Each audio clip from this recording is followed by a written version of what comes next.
All right, good morning, good morning, good morning, good morning, everybody. Guess what? It's the Fresh Start Show with Dr. Hope, and my co-host Tom Cortez is in the building. Listen, it's going down this Saturday morning. Get up, get your Wheaties, get your Apple Jacks, get your Captain Crunch, your Fruit Loops, get your cream of wheat and your oatmeal. It's going down here at the Fresh Start Show. Listen, I'm back in the studio. You know, Dr. Ho travels all over the nation doing this trauma work, but I'm glad to be back home with you guys this weekend, and we are excited for the work and mission of Fresh Start. We're going to be starting this year in 2 cities in Arizona. Right. 2 cities. We will be here in Tucson at the Tucson Convention Center October 19th, here in Tucson and Pima County. But guess what? We will also now, our first annual Fresh Start Phoenix going down this year, November 2nd. It's going down. We are helping our brothers and sisters who have been formerly incarcerated or even currently incarcerated, getting away on their way out. Listen, you're going to have some help. You got a family, you got an organization. You have a system in place that's going to help you. Fresh Start, our mission is we believe where everyone deserves a new beginning. It doesn't matter what you've done. It don't matter where you come from. Everyone deserves a new beginning. What kind of business is Fresh Start in? We are in the recidivism business. We are trying to impact, reduce, dismantle, and destroy recidivism. We don't want anybody to have to ever feel like that they got to go back to prison. We want them to be able to live their God-given potential. Listen, it's going down. We are doing the work. You know us. We are helping people seal their felony records. We're helping people get their voters' rights restored. We actually help some people with their voters' rights this year, and they get to vote in this year's election because of the wonderful work that Fresh Start brings to the table. We have the courts. We literally have the city courts. We have the juvenile courts. We have the justice courts. And we have the superior courts. We have the prosecutors, not just county prosecutors, city prosecutors, public defenders, legal aid, Andy Silverman and his law students. I mean, we have it all. Felony-friendly employment, felony-friendly housing. It's going down at the Fresh Start Expo this October and the Expo in Phoenix in November. And not only that, ladies and gentlemen, we started our smaller events called Fresh Start Empowerment Clinics. Every quarter, we are squashing warrants. That's right. We are helping people with their court fees and fines. That's right. Thousands and thousands and thousands of dollars of court fees and fines. That's a lot of if money. you got unpaid tickets, we can help you with that. That's right. If you got a suspended driver's license, guess what? We can help you with that. It's going down with Fresh Start, and we're not scared of nobody. We're not playing with anybody. We're making it happen. Listen, we want a better community, a better city, a better county. And the best way we do that is to help our brothers and sisters get back on their feet. And if we got some brothers and sisters listening in while you're in prison right now, listen, we want to give you hope that when you come out, you have a home, you have a place where you can go to help you go to the next level. For we know that mistakes should only be a life lesson and never a life sentence. We believe that, and we want you to connect with us on every week. We're here on the radio station listening to our resources. Our next quarterly event is going to be in June with the Goodwill. I'm working on a date. I will update you soon on a save the date, but it's going to be Warrant Day. We're going to spend all day quashing warrants. That's right. What do you think about that, Tom? That's great. We talk about it all the time, bro, that guys are leaving the house looking over their shoulder every day going to work, and they're working under the table because they don't want their wages garnished. And, you know, come out there, get it quashed, and start living your life again, man. Stop looking over your shoulder when you don't have to look over your shoulder. We take care of this. Yeah. You know, we can connect you with the people that can make you walk free and have a fresh start on tomorrow. It's going down. Listen, Tom not only works with our team, but he benefited from mission. He's voting this year this year. Yeah. Oh, yeah. He's voted this year. Oh, yeah. Because, Fred, just talk a little bit into that. Bro, I just got a gift from my nephew in the mail, and he collects the presidential pens. And he sent me 2 pens from 1980 for John Anderson, who I voted for the one and only time that I voted in my life. He sent me 2 pens for John Anderson. And I'm going to wear those to the poll when I go and vote, bro. Awesome. Because I'm going to vote this year. Yeah, And I think we vote for the county attorney in June or do. July. Yes, you do. The And sheriff, I'm going to be voting. Yes. Awesome, guys. So I know people say, is Fresh Start really doing all that? They got to be lying. I know they're trying to set me up. They're trying to arrest me, take me to jail. And guess what, Miss Cook? Out of all the years we have done this, we have never arrested nobody. No way. Not one soul have been brought to custody. No incident. No incident. No fights. No conflict. So listen, it's the real deal. Some people say, are they really waiving thousands of dollars of court fees and fines and tickets? Yes. Yeah, I'll play the videos. Yes. Yeah. Yes, they are. So come out. We got the events coming for you. But without further ado, we have a special guest in the house, my sister in the community that is doing some amazing work in our city. I am so honored and humbled. I've been trying to get her in for months. I had to go through her security detail.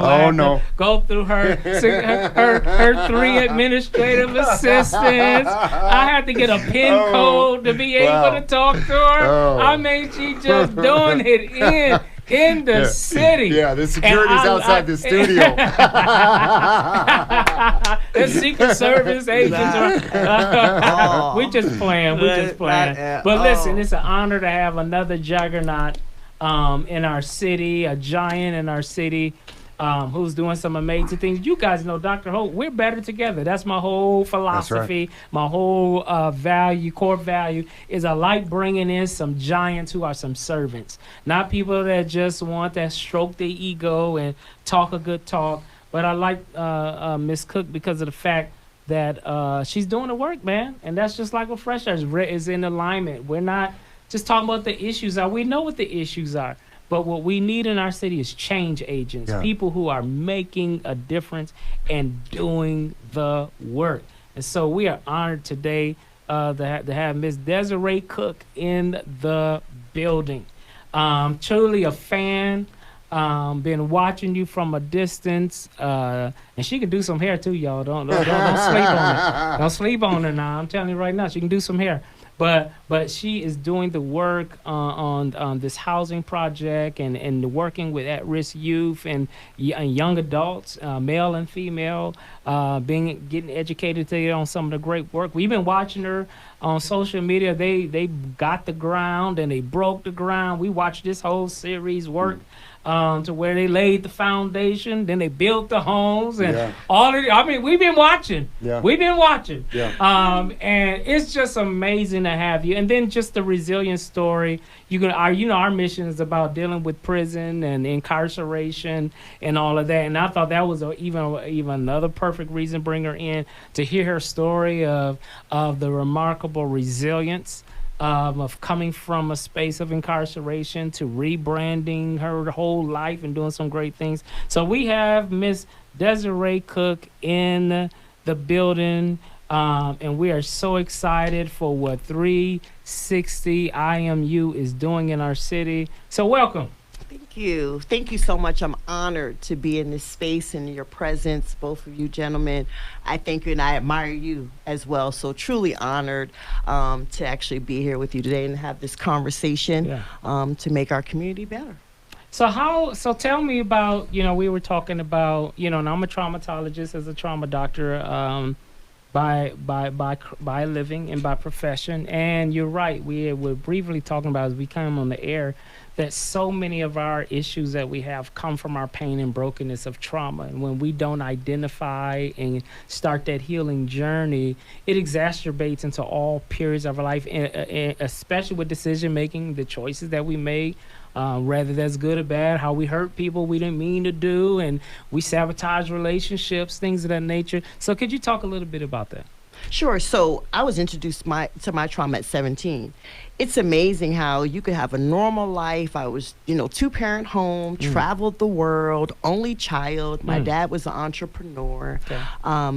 really a solid life. But my father got sick, and in 3 months he died from pancreatic cancer. Wow. Wow. And thank you. And I saw my father take his last breath. Trauma. Yes. And with that And trauma and grief, Yeah. my life immediately changed. To numb my pain, I got into boys. Therefore, not even a year later, I became a teen mother. Wow. I went from selling drugs, just that adrenaline rush, anything again to numb my pain and grief, like you said, to using drugs. And that led to a full-fledged crack addiction and risky behaviors that are attached to that. A lot of criminal behavior. Okay. Just being really destructive. And then, one drug leads to another, and then I became a heroin addict. Wow. Both for about 14, 15 years strong every day, unless I was incarcerated. Yeah. But that trauma, I just could not deal with reliving what I experienced at the age of 17. So anything at the time to avoid coming to my truth. And so with that being said, I affected so many lives. My mother. I remember my mother telling me, I hate to answer the phone late at night because I'm thinking that's going to be the phone call that my only child is found dead in the alley somewhere. Wow. Yep. And you would think that would smack me to Right, reality and right, get right. it together. But, until you're ready, you got to be ready Yeah. for a life change. Your mama, your children could all ask you, hey, come on, let's make this change. But until your heart and you're ready, it's not going to happen. But with that being said, in and out of jail, I had children that were placed in foster care due to my lack of compliance with, a little bit different back there, DCS. I didn't want to go to drug programs. I thought I had all the answers, just being a knucklehead. And I paid a price. My children paid a price because they were removed from the home. So with that, you would think that would spark. Right. Yeah. But again, I'm so sick in not only my addiction, but my trauma, not feeling that I'm good enough. Yeah. And that affects your self-esteem when you live with that trauma, and it affects your relationships. What was a healthy relationship? I didn't know what that was. And so I really spiraled even more into my drug addiction. And I was tired, though. And I knew that life could be better. So I called my mom. Yeah. And she had already moved from back east to here. So I said, Ma, I'm ready. And to be honest with you, I have told my mom that 2 or 3 times where she bought me a ticket, waiting for me at the airport, and I was a no-show. Right. So with that being said, I was ready. Yeah. And I came to Arizona. She helped me kick from heroin, thought I was near death. I did well, but then I relapsed in Phoenix, Arizona, and that relapse led me to being incarcerated. And at first, like anybody else, who wants to be locked up? But then I realized that judge saved my life. Yeah. Yeah. Yeah. And I used those 3 years for every program possible in prison. And I had to sit down and get to know Desiree again. Yeah. Yeah. Yeah. And with that, I stayed busy and I was determined. I always said, people used to laugh at me. I always used to say, my life will never be a 360 until I get my kids back. Yeah. Yeah. Yeah. There was no way I could just live my life and, hey, and don't have my kids. Yeah, yeah, yeah. That didn't seem right to me. Yeah. So when I was released, April 1st, 2002, that's where the true test came because, I was a shoplifter. I was a lot of different things. So I had to learn how to pay for things. I had to retrain my brain. Yeah. Yeah. How to adjust in society and be on the right side.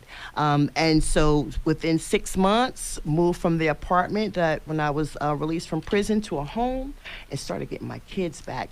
But what helped me is being optimistic and hopeful. I was in prison, but I was already thinking, how am I decorate my house? How am I going to do this? Yeah, I had to That's speak good. it Yeah. to become a reality and manifest it. Yeah. So a lot of people can't see past tomorrow. Right.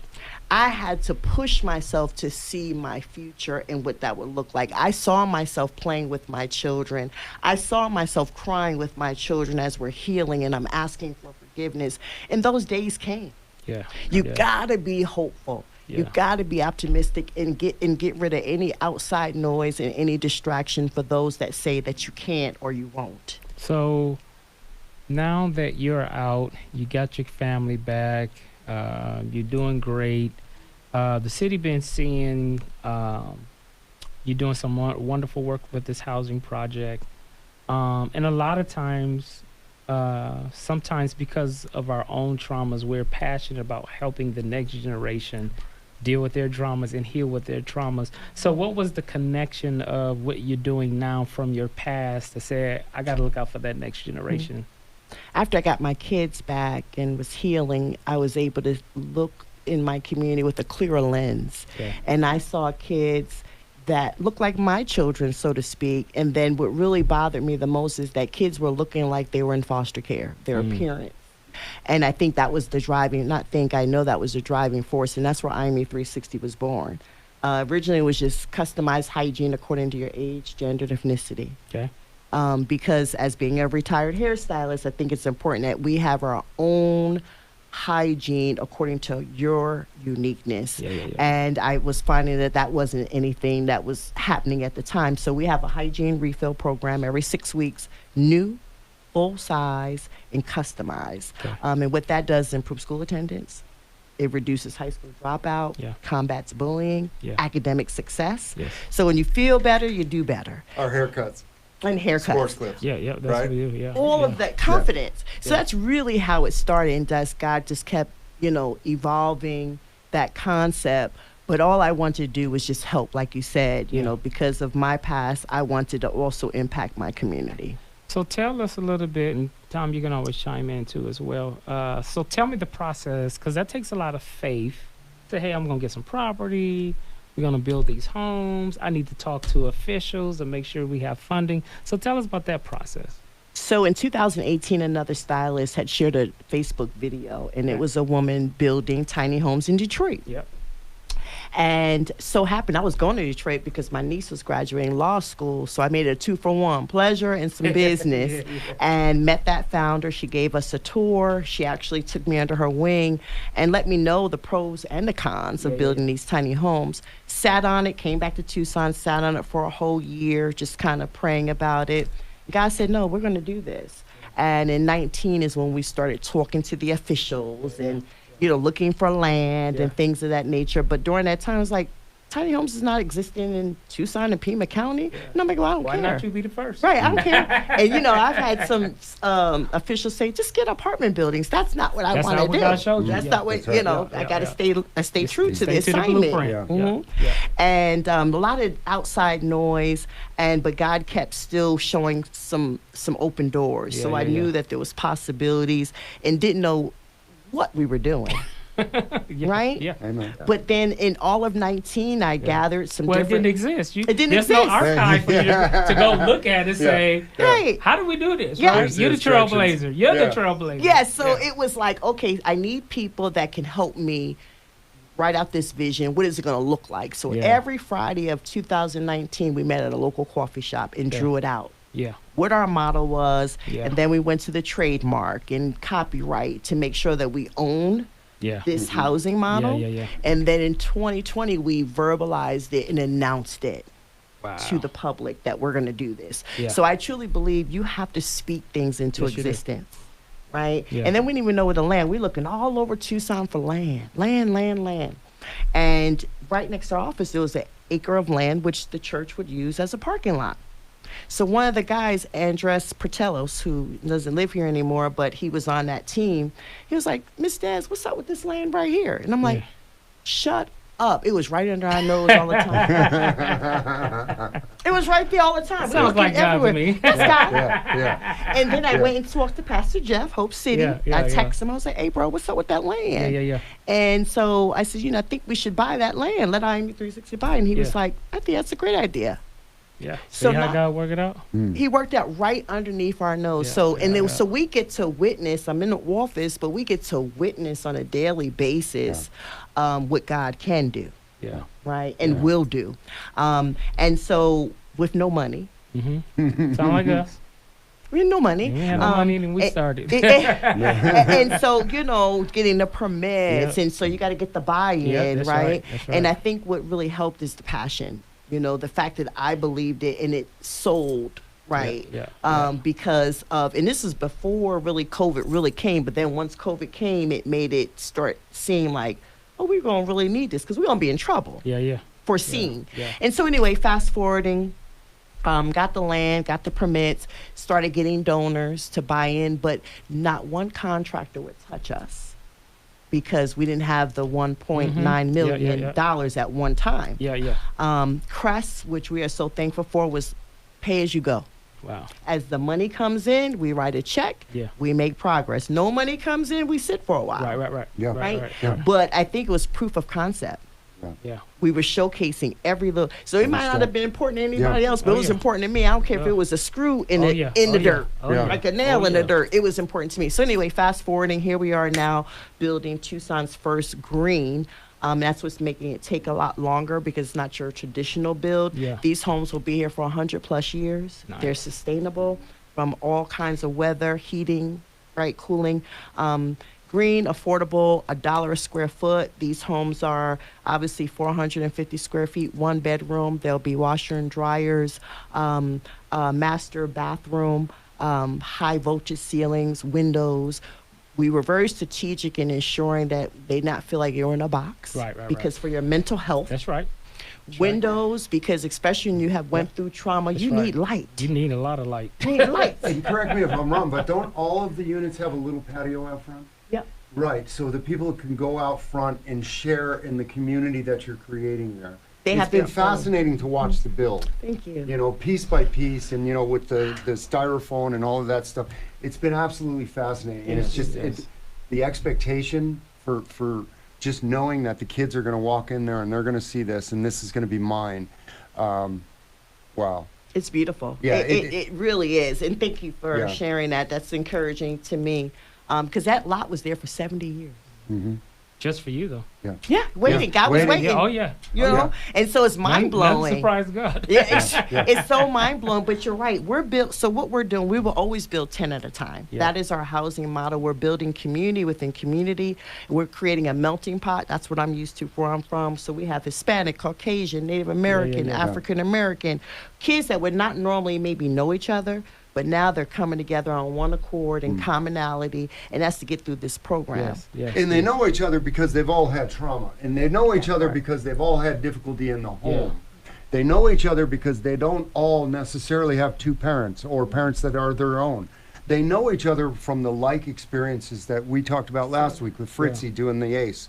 And when you do the ACE with a bunch of people and everybody ends up in the middle of that circle, you figure out, hey, you know what? No matter what color, what size, what shape we are, we're all the same. We've all had these experiences and we all need a little help. Yep, and you're right about that because these kids now have become family and built friendships, but they speak the same language because these were kids sleeping in their car, motels, couch surfing, and a lot of times when you're couch surfing, there's a lot of sexual expectation. That's right. There's so many struggles on a daily basis with these kids when you're in that predicament. So we have now, they're safe, like you were saying earlier, but then we're creating whole healed people. We're teaching them how to love themselves. That's right. Not just the superficial, the outer, but the deep. And your self-worth, and that is priceless. But then also they have to work, obviously. Community service is necessary, but then we do monthly classes would like you to come to because we're giving them tools. Like home economics is not in school, and it's certainly not in the home, you know, with these kids. So banking, safe sex, cooking, cleaning. How do I clean my toilet? How do I wash my clothes? A host of things, credit cards, just a wealth of information, and we're partnering with the community, so we all win. All right, so we've got one last minute. So, no, it's been great.